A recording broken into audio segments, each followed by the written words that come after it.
What is up, ladies and gentlemen of the interwebs? What is up, everybody over on YouTube? Welcome to another episode of the Jay and Dro Show. It's episode number 15 this week. And joining me is my fellow hurricane buddy, Pedro Mirabal. We're both hunkered down inside our houses, waiting for the impacts of Hurricane Irma to hit us. So, how's things on your end there, Pedro? Very rainy, man. It's been raining since late last night, and it hasn't stopped. So it looks like we're getting a couple, some rain bands out here, man. I woke up at like 8:30 after a long Destiny 2 game session yesterday, and the dog was ready to go out, man. Diesel was like, look, usually if it rains, I'm staying inside, but today, I gotta go poop and pee, so let's go ahead and brave this storm real quick. He had to brave it. Bro, you dodged a little bit of a bullet because about, 36 hours ago, it was looking like this hurricane was going to be more of like an easterly hit. Like it was going to hit on the east coast of Florida, which is where you're currently living. So you dodged a bullet there, bro, because now it looks to be hitting kind of like more central / west coast of Florida. So does that make you feel a little bit better? Oh, yeah, I mean, of course, it definitely does, although I used to live out by Sarasota, so I'm thinking about, the people that I know over there, and shit, what would happen if I would still be there? I'd be, shitting my pants right now. Yeah, and we're starting to see some footage of some of the islands that were hit, like St. Thomas, man. Like, that place got leveled. Have you been following this? Have you seen the destruction that this hurricane has caused? Yeah, man. It's some pretty scary stuff. I mean, even right now in Miami, they've got like one of the cranes that are working on construction. It just fell. I just saw a video of that come up. Of one of the cranes go ahead and collapse. It's one of 24 in the city that was still up. So, and that was as of a minute ago, according to the Associated Press. Hopefully, it didn't cause too much building damage, and it just kind of, fell in an empty area. Hopefully. Yeah, man, these are crazy times to be a Floridian right now. And our hearts are out to everybody that have experienced any loss of life or, had some family members pass away or had extreme amounts of damage to their house. If you lost your personal items, just remember it's just items. They can be repurchased. Your life is more important. We're still going to be feeling the effects of this hurricane for the next 24 hours here in Florida. So everyone just stay safe out there. Everyone at the Square Gamers, we love you and we want you to all stay safe.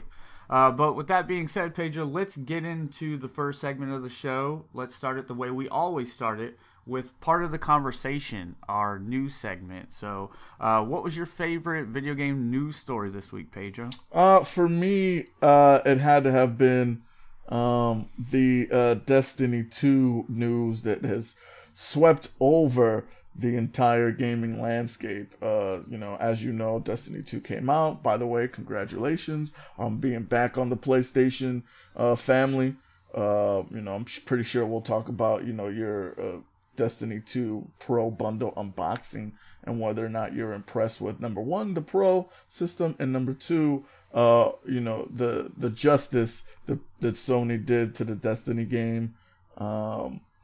But this one is a bit of a downer to start off with, unfortunately, because it looks like the shaders that we all know and love are actually consumables now.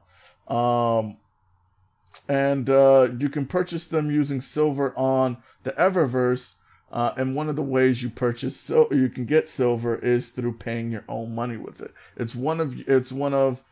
Actually, I think it's only one of 3 types of currency. Should we count legendary marks as currency, or is that something else?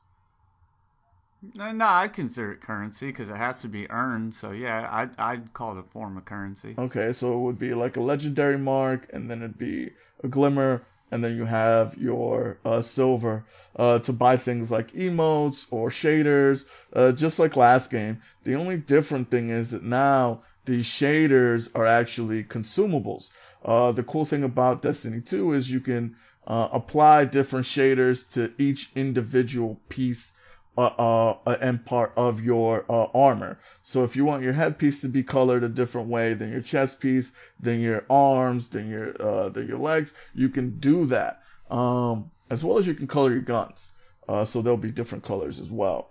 The problem is that once you switch out your headpiece or anything else from your setup, you now have to use, you now lose that shading and have to reapply it onto the actual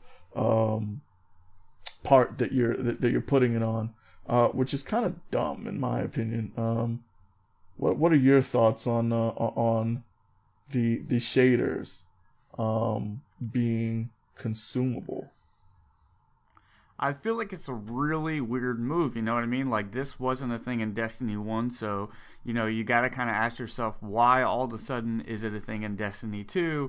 And I read bits and pieces of the article that you sent me, and I saw people, you know, on Reddit in the comment section complaining that this was a way for them to kind of capitalize and make some profit off of you know, the users, because you can purchase shaders through Eververse, and I don't know if that was the whole reasoning behind this. I mean, I guess we'll never really know if that was the reasoning. It's not like they're going to openly be like, oh yeah, we want all your money, so go buy all these shaders. And then there was something in the article that was kind of saying, like, it gives the player incentive to go back to these planets to grind out missions, you know, so they can get these shaders through obtaining them through playing the game. So I'm on like two sides of it. I can see, like, you know, what the developers are trying to say in terms of, you know, it should be something that motivates you to go back and play to earn the shaders that you want. But then I can also see, like, you know, some of the users saying that, you know, why are you making this a thing now when it was never a thing before? You're just trying to price gouge us. It's a complicated situation, man. And at the end of the day, God, I just kind of, it's a little gross, man, honestly. If I really sit here and think of, the more I think about it, I think it's a little gross, and I think it's something that they should probably change this back to the way it used to be. Where do you fall? I agree with you. Also, before I continue, you did mention the statement from Luke Smith, so let me read it in its entirety, so we have you know, Bungie's point of view on this. Shaders are earned through gameplay, leveling, chests, engrams, and vendors. We expect you'll be flush with shaders as you continue to play. When you reach level 20, shaders will drop more often. Vendor rewards, destination play, and endgame activities. Shaders are now are now an ongoing reward for playing. Customizations will inspire gameplay. Each planet has unique armor and shader rewards. With Destiny 2, we want statements like, I want to run the raids, trials, or go back to Titan to get more of its shader to be possible. So, I mean, what they're trying to do, I guess, is just, like you said, trying to get you to go back and you know, number one, want to go do that strike on Titan, or want to go do the public events on IO or these different, you know, planets, to go ahead and get those, you know, those loot chests with the shaders and a specific, you know, planet armor, so you can go ahead and build out your character the way you would like to see them. What I don't like it being consumable, because, well, I guess it has to be consumable for it to for them to fulfill their goal of going back over there for that specific color scheme or whatever the case may be. I think what I don't like is that it's tied to the silver. You know what I mean?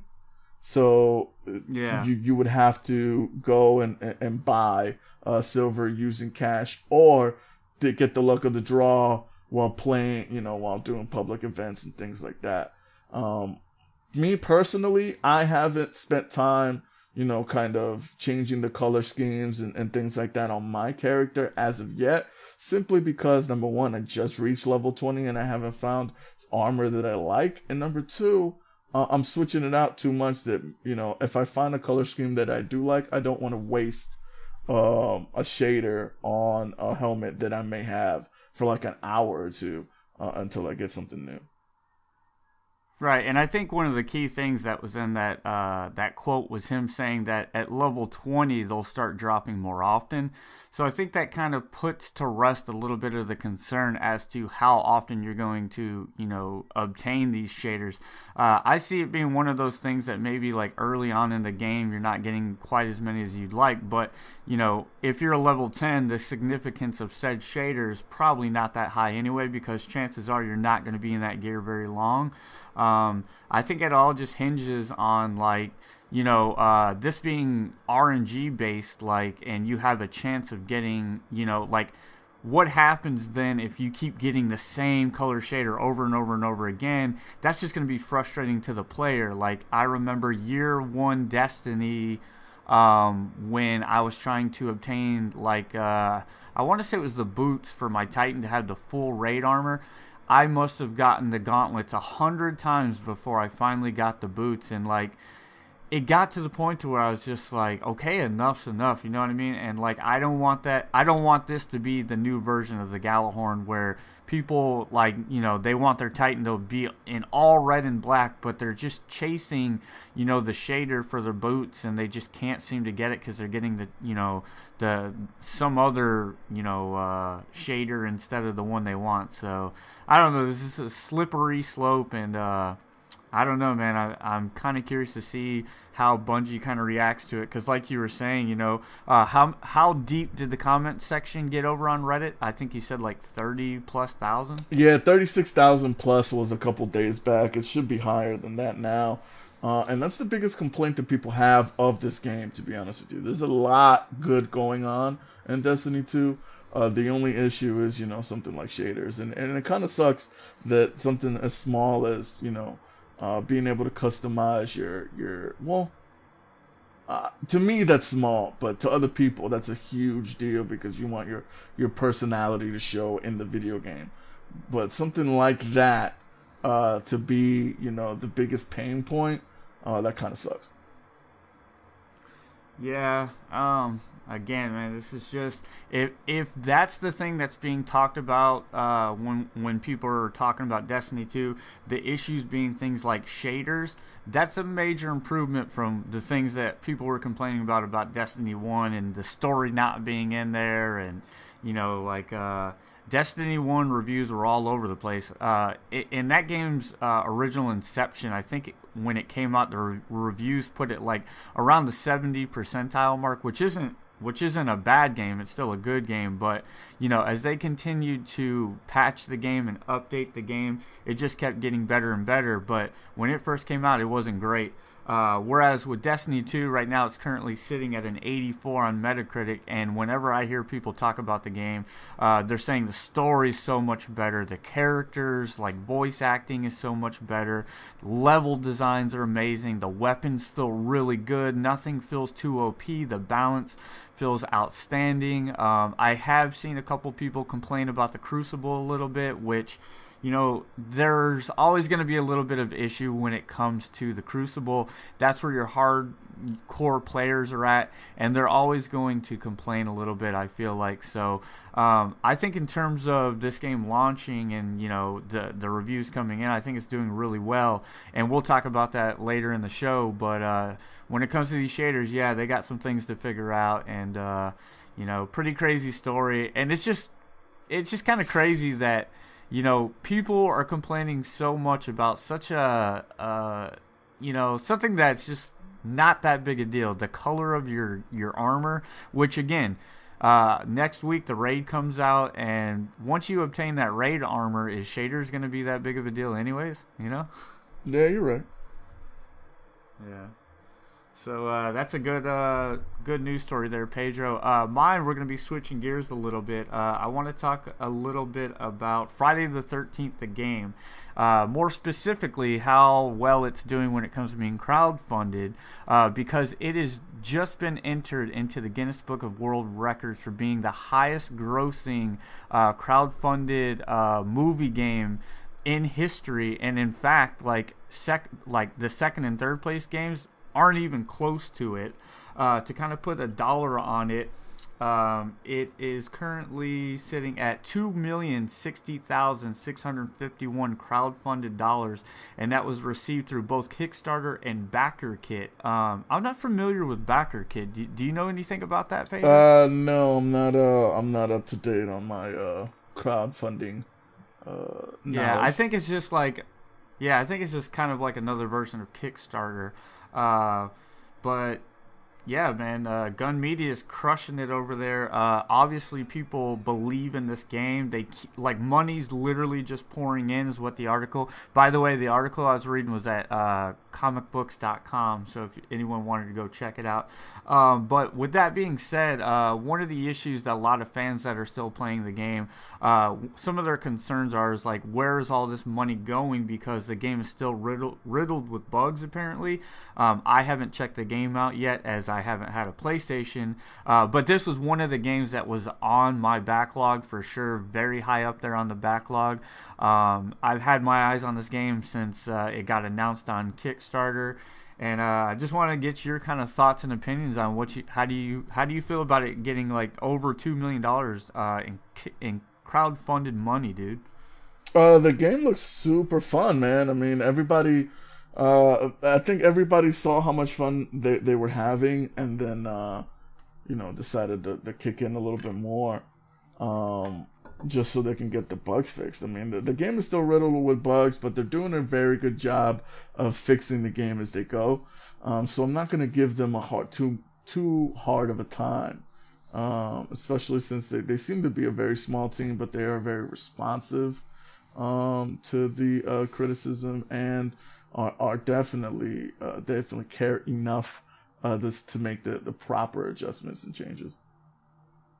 Yeah, and I feel like when it comes to people being concerned about why the game still has bugs and stuff, like you just said, it's a smaller team, and this game is kind of like unique when it comes to the way it's played. It's always online. And whenever you have a game like that, there's always going to be issues that you have to work out. This was a new engine that was built for this game, so that has all its weird intangibles as well. So the game is a lot better today than it was on launch. I've been watching streams, and a lot of the early issues that were going on with people glitching on top of the map so Jason couldn't get to them, and just some of the overall balance issues, a lot of that's been sorted out, and that's kind of like been why I've had my eyes on this game, because I want to know if this is a game that's going to continue to get that support, and it seemingly has. And they've given the fans a lot of free cosmetic items, costumes for Jason, and all of it's been free. So I kind of, I'm with Gun Media on this. I think they're doing things right, and the fact that they are getting so much money crowdfunded to them shows me that this game is going to have a long tail, and it's going to be a game that people are going to still be playing next year. So as somebody who was on the fence about it getting that $40 price point, to me, that's like, that's not a big money investment. I love that we're starting to see these $40 games pop out, bro. I actually just bought one yesterday, the Crash Insane Trilogy, dude. My wife, she saw it on the marketplace and begged me to buy it. So there's been a resurgence of these $40 games. Have you noticed that? Yeah, I think that's a very, very good thing, man.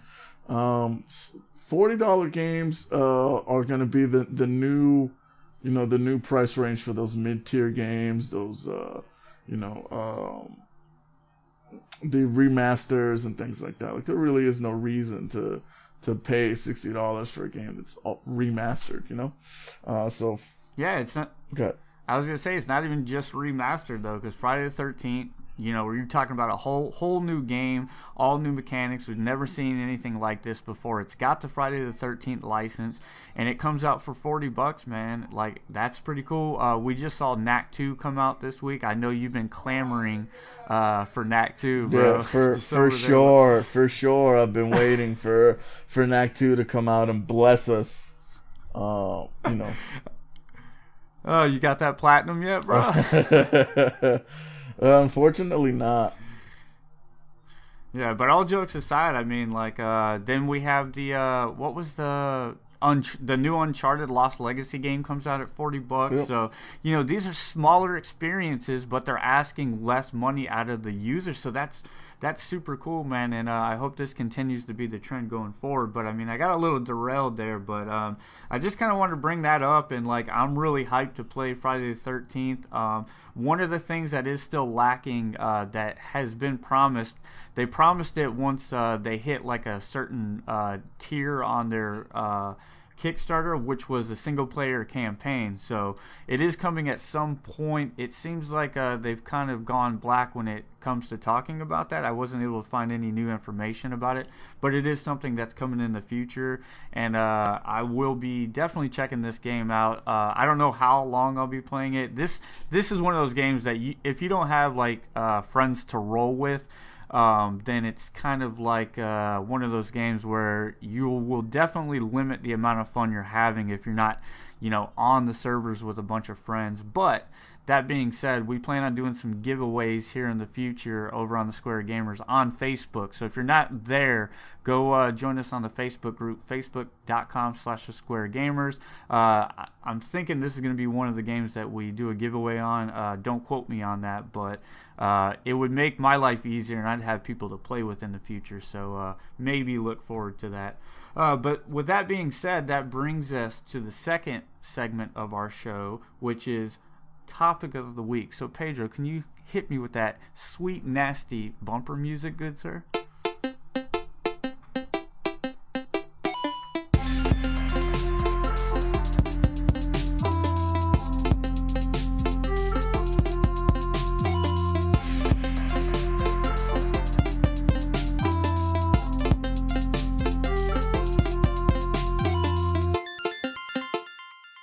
All right. And with that, everyone, let's get into the topic of the week. This week's topic is going to be our impressions of Destiny 2, moreover Pedro's impressions, as I've just reobtained my PlayStation 4, and I've been getting everything set up. I also got a 4K TV, which kind of blindsided me. And Pedro, you know what it's like to get into the settings on those TVs. It is quite an endeavor.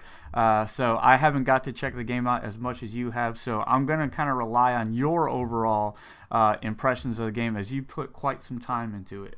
Yeah. I mean, let's start off with first the Destiny 2 bundle, the PlayStation 4 Pro Destiny 2 bundle. Tell me about it. I know you did an unboxing on it. Are you impressed with it? Do you think it could have been Sony could have done a better job?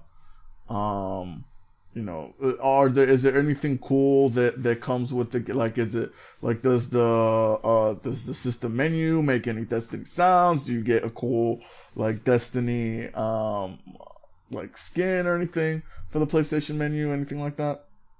No wallpaper? So basically, if you were to take the actual game out of the bundle, because it is a physical copy of the game. I know in the past some of these bundles that they have done were like digital copies. This one's actually physical. But if you were to take that out and then like you receive some digital content for free, specifically for Destiny 2, you get like some emotes and like I think you get like a legendary gear of some sort. I'm not completely sure on what all came with it, but when it comes to like branding on the PlayStation itself, you would never know that this was a Destiny bundle, which I know a lot of people were kind of mad about, like, why wasn't there insignia on the PlayStation like there was on the Destiny 1 bundle? I'm actually glad that they didn't do it. When it comes to the PlayStation 4 itself, on the outside, you get that glacier white matte finish, which, oh my god, it looks so good. The original PlayStation 4 had like a gloss on the outside of it, which I'm not a fan of whatsoever. And then on the bottom of the PlayStation 4 Pro, it has X's and O's, like all on the exterior of the console.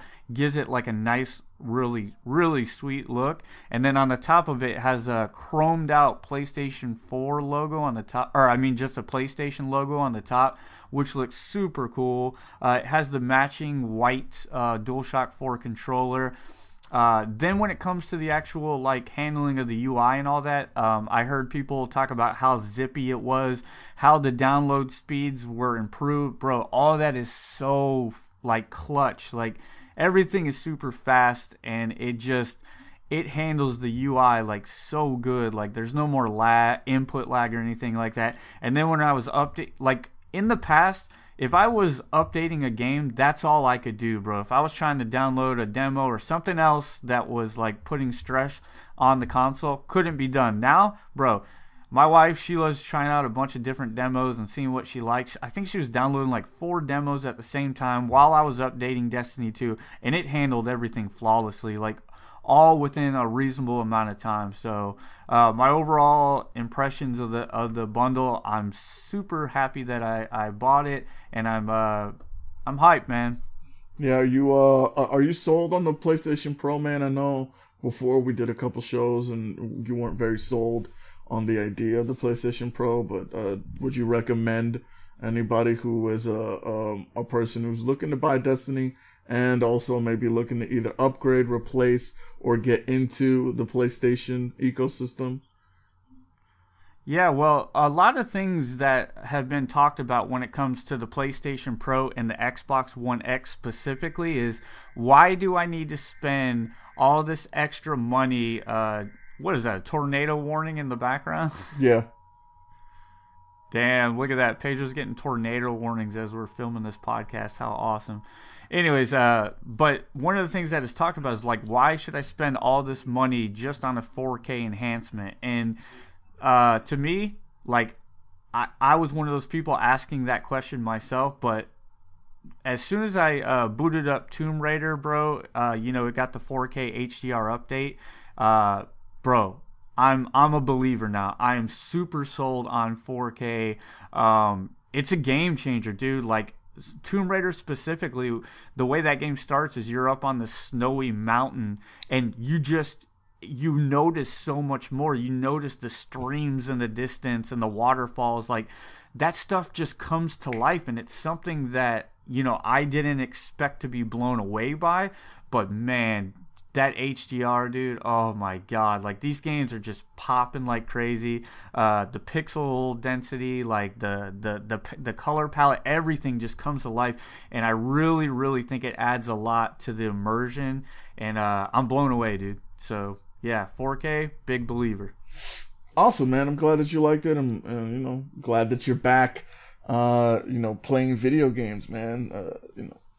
Hopefully, you'll be able to crack open Destiny during this nice, Hurricane Irma break. As long as you're not one of the 800,000 people that are supposedly gonna be affected, by a power outage. Me and my Titan will be going in for as long as Irma allows. Like, I got 28 Sam Adams Oktoberfest in my refrigerator that I've been waiting to crack open until Irma gets here. I think that window is starting to close, so I can already taste the beer, and my Titan, bro, we're ready to rock. Yeah, man, I'm super excited for you, man. As for me, my initial impressions, and this is just off of, I played the first day for a couple hours, and then I couldn't play. It came out Wednesday, so then I couldn't play Thursday and Friday because I was working as IT for a company. You kind of have to do preparations for situations. You worked on like the this. cast of It. Which is, by the way, we gotta see if that movie is in the is in the cards. It's crushing it. Oh, dude, that movie's gonna be so good. I might go watch it next week, bro. If last time I checked, it was at $51 million is how much it has in the box office right now. So yeah, we might have to go check that out. So continue on for sure. So I got to play that first day. And Mike from the Facebook group was off that day, so he was 12 hours in, at level 12 or 3/4 of the way through the story, and I started playing the game, and the game starts off on a very emotional note. The music is perfect. just the little touches that they do graphically. It really gives you that sense of loss, and the gravity of the situation within the first hour or so of the game. I will probably say this 4 or 5 more times while I let you know what I liked about this game, and why I think this is going to take most of our most of our time this holiday season. We'll be playing Destiny. I can guarantee you that. And it's the musical cues in this game are in my opinion, are so much better than Destiny 1. Graphically, the game looks amazing. Once you get into it, the different planets have some great scenery, man. But Titan has some beautiful stuff going on. In that planet, the European Dead Zone is also super super nice. I mean, I can't wait for you to see it. The characters look great. The way that they react to being shot is different now. Like, you can do you know that GIF, or have you seen the movie RoboCop when he gets shot and he's kind of doing like the shimmy because he's getting shot left or right? That's what the Vex do now, which is super cool. The Hive are much more aggressive. They've changed the Knights now have a different weapon that they shoot with. Their attacks are different. The Thrall are much more aggressive, and they get in your face, and they come in numbers, and it's just those subtle changes are super cool. The way that so you no longer start with a sparrow. You kind of have to earn that within the game. If you're lucky enough to get it while doing a public event, and finding it in a chest, you'll get a sparrow. If not, you're running everywhere. And it's just like Destiny. The developers really took, or Bungie really took it seriously, where you really are building yourself from the ground up, because you don't have your light, so you're losing all of these things, and you kind of have to traverse the world by foot, because you don't have a sparrow, and until you unlock one, you can't buy one, or anything like that. You just kind of have to earn it through gameplay, which I think is super cool. I haven't been blessed with the ability to have a sparrow yet, so hopefully, once I do a couple more strikes, or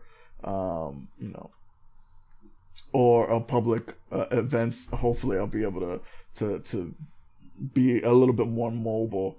But I mean, fast travel is also super dope. Can I cut in real quick? Yeah. Can I cut in real quick? How many hours did you say you currently have logged? I could tell you right now. Wow. Because I'm just curious to see like how long that you played without an actual sparrow. Like, do you feel like it's adding extra grind to the game? No. Does it feel? Oh, okay. Good. No, there are times where it may be needed, but you can go without a sparrow. There's fast travel points within the different. So like, remember in Destiny 1 where if you had to go from one side of the map to the other to go do some side quests or something like that. Now they've got strategic points that you can fast travel to, so nothing seems like it's too far away. Which is super cool. Oh, that's awesome. It sounds like just a lot of quality of life things that were missing from Destiny 1 that they've kind of brought over to Destiny 2, and they all sound like very welcome additions. So that has me super hyped.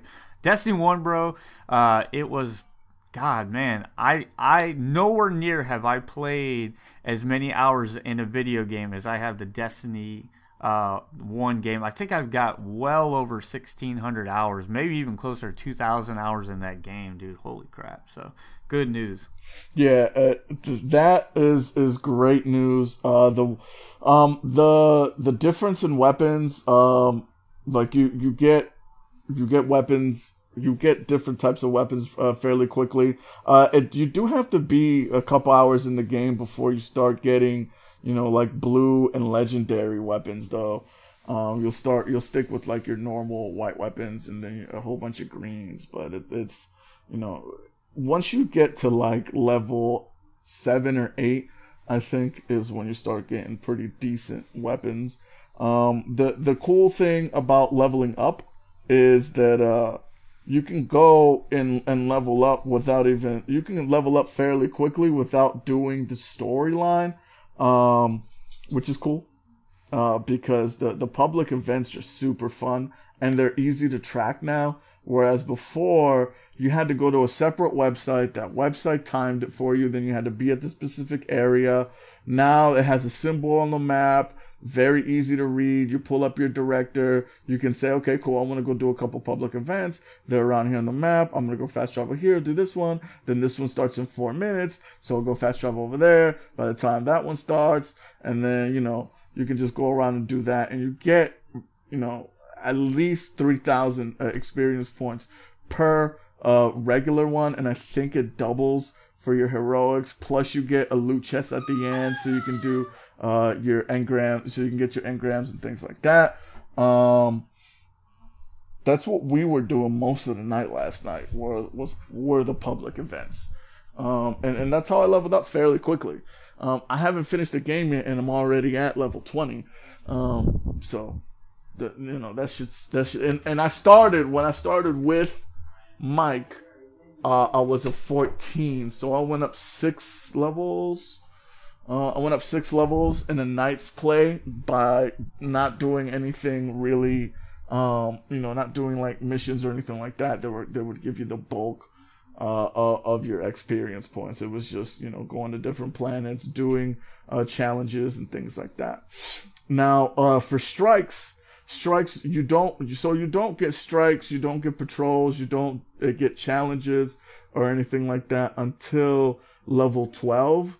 That being said, also there aren't any bounties anymore. There's no, you don't go and collect bounties. They just give you daily challenges that you do, and that's on a per planet basis. So you get like 3 different things, which is super cool. There are also places on the map that are called lost sectors, where they're not on the map. They're just like yes, I'm so hyped for the Lost Sectors, dude. When they revealed that back like 2 or 3 months ago, whenever they did that present, dude, tell me about the Lost Sectors, man, because that spiked my intrigue level by like 1,000. Yeah, man, Lost Sectors are super cool. They're just like areas of the map that aren't listed. What it is you'll see a little symbol that looks like a little cave. It'll look like an upside down U, and then 2 lines in the middle of them. If you've played Horizon, they look like caves. They look like the symbol from caves in Horizon. Speaking of backlog, yeah, no, that's one I'm gonna need you to get, because that 4K and HDR update apparently I hear was amazing. But yeah, you go in and like for the one that I did yesterday, it was on Titan. It was underground. It was like a couple tunnels, and then we fought the Fallen. So Thrall were coming at us in the tunnels, and then once we came out, it was just a legion of like knights and wizards there. And then there's one high value target that's hiding in that sector. Once you kill the high value target, it unlocks this chest that's in there, and then the chest you get, some pretty good loot, man. Either it's like a rare item, glimmer, and then you can get like shaders and little what are they called? Hold on, let me pull up the... Now, are these Lost Sectors, are they like randomly generated, or is it something that's going to be the same for every player? Yeah, it's the same location for everybody. Oh, okay, cool. And is this something that you could tackle like solo, or do you need other people to go down into the trenches with you? No, you could tackle it solo if you'd like. It really does depend on how you want to do it. Of course, it's easier with people, but you can do anything in the game solo. It's just gonna ramp up the difficulty a little bit. Which, by the way, right. I played most of the game. I played all of the single player solo. I've had some trouble a couple times with some things where I'm like, damn, I really wish I was playing with somebody. But I managed to get out of it after a moment of frustration or two. Every planet has like this point of contact that you go to that you can buy weapons, because as we stated earlier in the comment that Jason Smith made, every planet has like planet specific items. So every planet also has a point of contact. That point of contact will sell you weapons that are only available on that planet. It's typically like it's weapons and armor. But it'll typically be like a chest piece and legs, or a headpiece and then arms, something like that. And then you have your heavy weapon, kinetic weapon, and your energy weapon as well on there. And sometimes some will sell you like a ghost or a ghost shell or something like that. But for every like mission or public event or side mission or public event that you they don't call them missions, by the way, they call them activities, that you do there, you also get like little tokens that increases your reputation with that with that specific point of contact. So think about, like, remember when you had to choose your faction and it was like the Dead Zone, New Monarchy, stuff like that, Dead Orbit, Dead Orbit, stuff like that. So what they did was they kind of switched that around, and instead of choosing your own faction, now what you do is every time you do a mission, you get tokens, and that increases your reputation with that person. So for the European Dead Zone, it's Devrim K, and you get these tokens, and as you increase your reputation with them, they actually give you a legendary loot box. And in that loot box, it could contain, several different, options or varieties of shaders, ghost shells. Some will give you a sparrow. Some will give you a new ship. Others will give you weapons, as well as armor pieces. And you do that for each and every one. So, like, I'm looking at mine right now, my consumables. I've got 1 for Devrim K, 7 for Sloan, and then 6 for the failsafe, which is super cool. You didn't play the beta, but the beta was set in the Nessus, where Kate 6 is, and the point of contact there, I'm not going to tell you about because it's part of the story, but it's super funny, and I want to see if you like her as much as I like her. Oh, nice. That sounds awesome. Now, tell me about the environments themselves. Do you feel like this game feels a lot different than the first one? Do you feel like that you're more immersed in the world? Does it feel more vibrant and like there's more going on? Yeah. Because every time I see trailers, that's what it feels like. Yeah, absolutely, man. Everything feels much different. The farm is much different than the tower. The farm is really like it's in an enclosed space. You've got people in like wooden, like it looks like an outdoor flea market. Like where they have like the wooden like little stores or whatever. Imagine that, but like with the different vendors and things. So that's a very claustrophobic space. Everybody's super close to each other. So, you got your Crucible Quartermaster there, the person that does the weapons there, your Postmaster, Eververse is there, the Cryptarch is there as well. And then, like if you go to Titan is also is a like looks like an oil rig in the actual like in the ocean. Yeah, so like when you're walking, it's swaying with the ocean. You can see the water splashing. It's super cool, man. I like it a lot. It's also damaged, which is super cool. Nessus is kind of like a Vex area. It's a planet that like the Vex took over. So you're kind of seeing the beginning of the Vex, turning that into what used to be Mars, which is dope. the European Dead Zone is super cool as well. You're gonna see a lot more forest there, but it's not like that. Looks like a Call of Duty where it's like super drab. You'll see a lot of grays, a lot of browns, not a lot of color in the European Dead Zone. You'll see a lot of color in Titan. You'll see some color in Nessus and some color in IO. And IO is the last place that the light touch, right? And it's like sacred to the Guardians. Yeah, that was IO. Okay. Yeah, and that's a moon of Jupiter. So. Okay.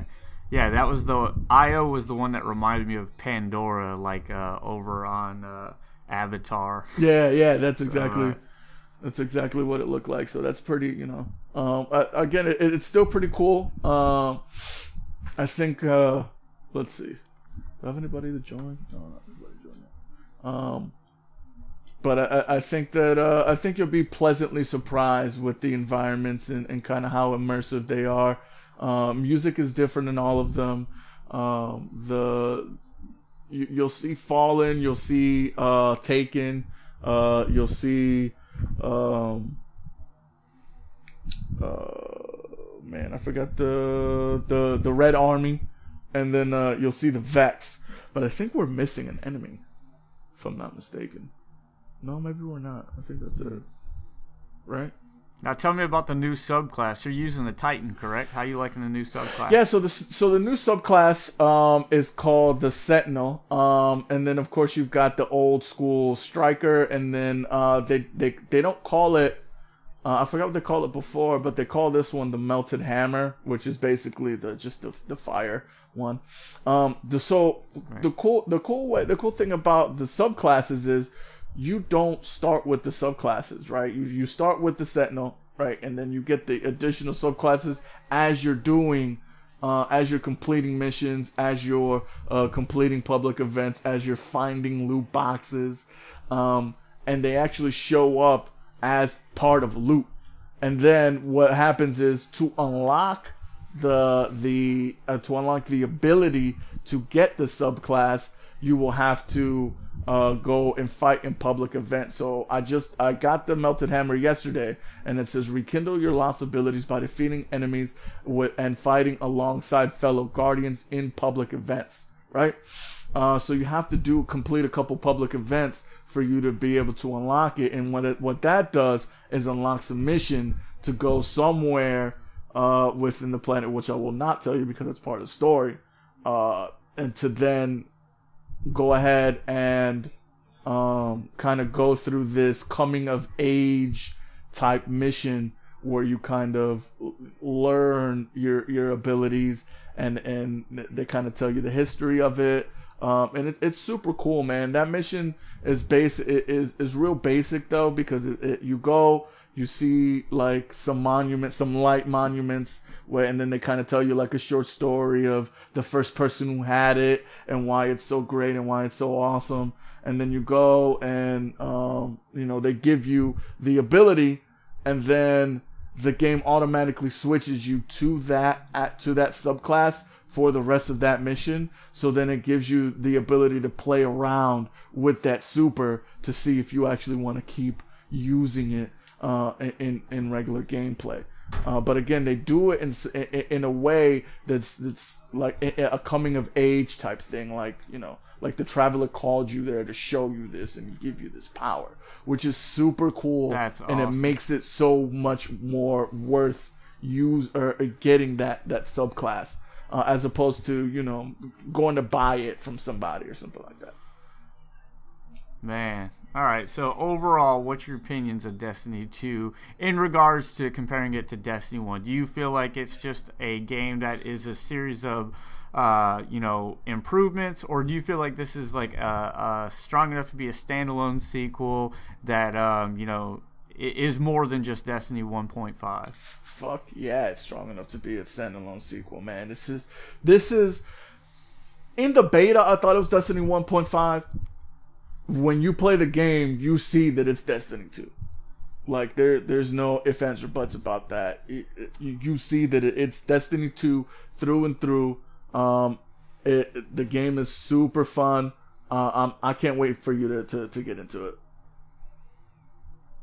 Man, I can't wait to get into it. You know, I never doubted for a second it's Bungie we're talking about. Same guys that did Halo. These guys know what they're doing, man. And I'm glad to see them getting some good buzz around this game.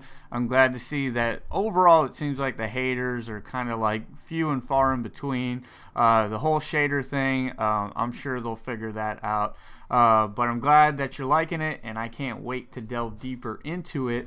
But that brings us to our third and final segment that we call Bonus Level. And this is just a little bite-sized segment where Pedro and myself just talk about the things that we're hyped about this week. And so, Pedro, what has you hyped this week, sir? Beginning of football season, man, in a few short hours. Week 1 of the NFL season will have officially begun. The Kansas City Chiefs beat the New England Patriots on Thursday night. They mollywopped them. They surprised the league. Everyone's thinking that the Kansas City Chiefs are for real.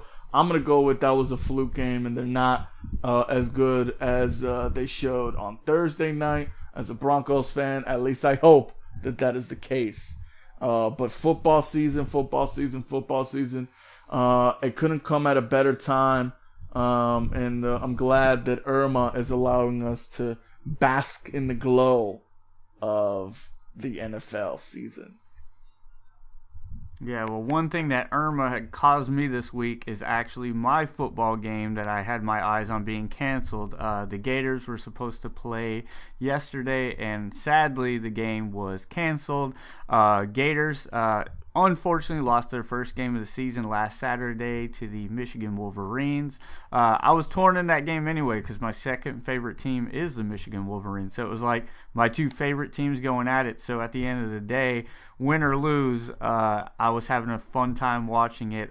We had 10 suspensions on the Gators, 2 on offense. 2 of our offensive linemen, actually our star running back and our star receiver, were both out of the game due to suspension. So this game definitely could have gone a lot differently. We didn't get beat too bad until the fourth quarter. Like, our defense hung in there. I think our defense actually ended up scoring more points than our offense because I think we had 2 pick-six in that game. So our defense continues to look stellar. Next week, all our starters will be back in the game, and I don't think it's too late to do a course correction. You know, maybe 5-10 years ago in college football, if you lost a game, more than likely you weren't going to the national championship. Things have changed, man. Like the Big Ten's gotten better. You know, there's actually other what would you call that, conferences out there that can compete with the SEC. So anything can be fixed throughout the season, and don't count the Gators out just yet. I think once we get our starters back in there, we're going to continue to do well. So yeah, football, we both big football fans here over at the Square Gamers. What has me hyped this week is getting to delve deeper into this new 4K TV and PlayStation 4 Pro bundle. I can't wait to check out Destiny 2, play some more Tomb Raider. I'm loving the upgrades, man. TV came unexpectedly, but Costco had the thing on sale for, I think we paid $349 for it, and it was the TCL model that you actually recommended to me, Pedro. So very good recommendation. I'm loving the TV. Dope. Yes, sir. But we thank everybody for listening. Me and Pedro are about to get a lot of winds and high rain, so keep us all in your thoughts. For those of you that have already experienced the hurricane, again, our hearts go out to you. We hope that the rebuilding process is not too hard. Shout out to Orlando. We're going to get through this together just like we get through everything. And please, again, if you are not friends with us over on Facebook, go do so now. Facebook.com/TheSquareGamers. And we'll see you next week for an all-new Jay and Dro show. Later. Peace.